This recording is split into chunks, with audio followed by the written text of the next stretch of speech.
I just want to perpetuate positivity. That's what I want to do. That's what I want to leave behind. The world could use more like you.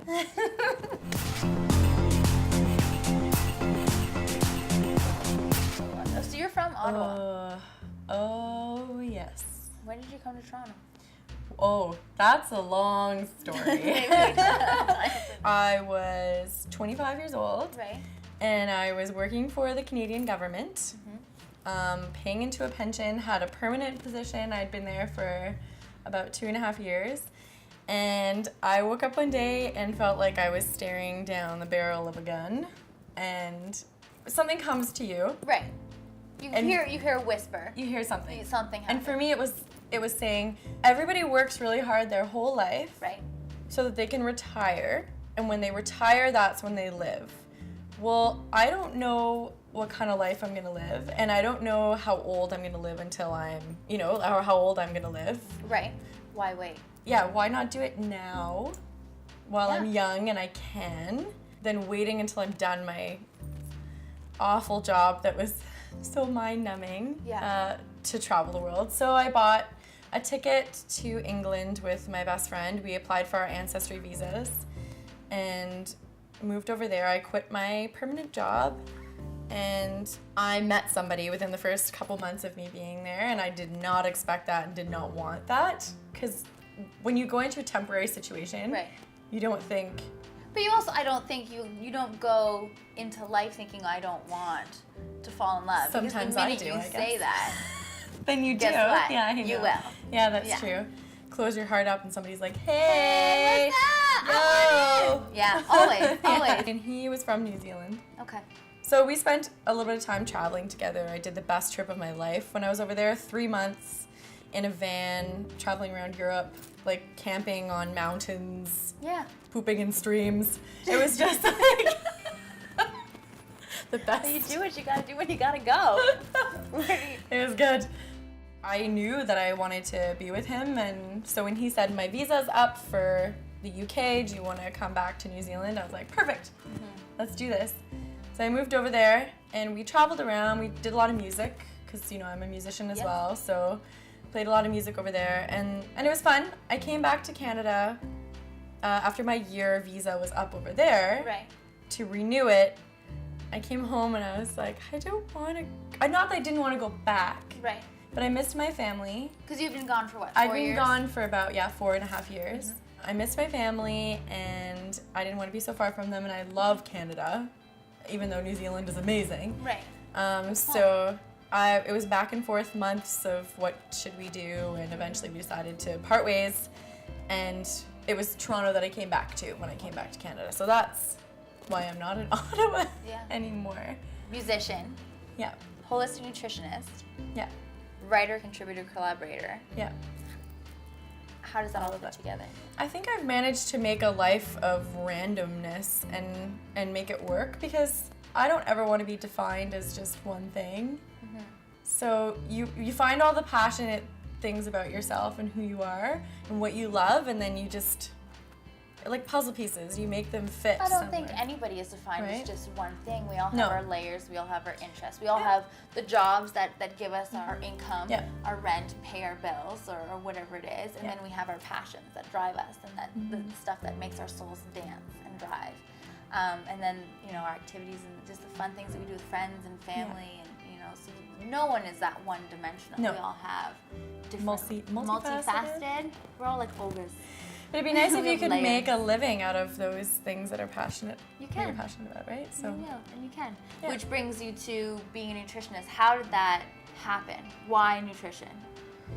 I've always had digestive issues and problems with my stomach and my health, and I went through a lot of my teens going back and forth to doctors and doing tests and having, like the upper GI, and I was never really getting any resolution. And when I moved over to the UK, it got really, really bad. So I went to a nutritionist there, because that's part of the, like when I went to the medical services there, they hooked me up with a nutritionist. That's part of how they run. Okay. Yeah. And so I went to see the nutritionist, and she kind of helped me, and then kind of didn't. So I had to do a lot of stuff on my own. Okay.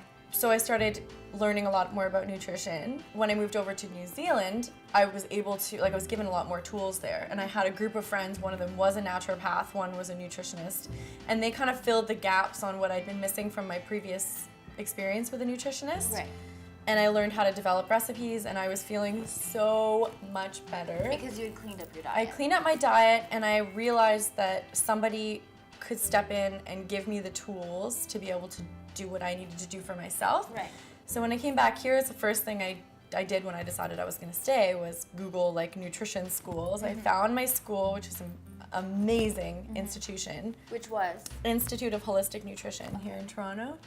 The faculty, the staff, the relationships I made with my peers is above and beyond anything I've ever experienced. And what I realized was that I could provide somebody else with those tools to help themselves as well. Now I know how to do it.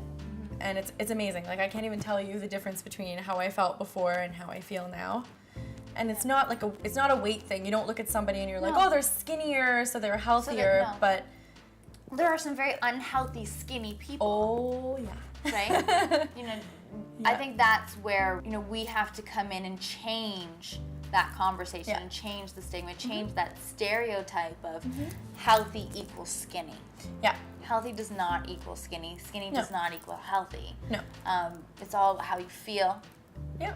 Your vitality, how well you're nourishing yourself. Somebody once told me that some people eat for pleasure, other people eat for fuel. Yep. And that's the thing. We have to think of it as a way of how do you want to fuel your container? How do you want to feel? Yep. And essentially we are what we eat, right? But when you switch up your approach and the intention of why you're eating and what it is that you're eating, or why it is that you're eating what you are eating, it makes life so much easier. It's a lot more simple. And I love your mantra for Catherine's Cabinet tagline. Which is, I'm here to turn the foods you love into the ones that can heal you. And that's that same kind of conversation, right? I didn't ever want somebody to come and see me and feel like, now I'm going to have to eat a whole bunch of stuff I don't want to eat. Right. I think a lot of people, when you say, oh, you're a vegetarian or you don't, eat a lot of dairy or whatever, they think, well, what do you eat? Yeah. I get that a lot. There's what's that. left? Well, same thing. There's so much left. Yeah, exactly. Yeah. Same thing with me. A lot of people go, oh, you're a nutritionist. Oh, I know I'm not supposed to eat this. Oh. It turns into this negative thing. It's like an anxiety thing. And that just interrupts digestion and... Exactly. Stop thinking about what you're not allowed to eat and start thinking about all the great things you can eat or that, that you love about food. Because, I don't know, I love food. And I use it as fuel and because I enjoy it. Right. I like having that kind of double dance. meaning. Yeah. The balance. It is a dance. Right? Yeah. How important are your female relationships? Really important. Yeah. I used to be that teenager who was like, I don't like girls. Girls are biatches. And it was one of those things where I would only hang out with a lot of guys because I could relate to them a lot more and I felt like I connected with them a lot, so I grew up having a lot of guys around, which is weird because I was raised by my mother, my single mother. So really that bond between the women, that's how we started out in life, really, and being very close to my grandmothers. So the relationships with women were more maternal.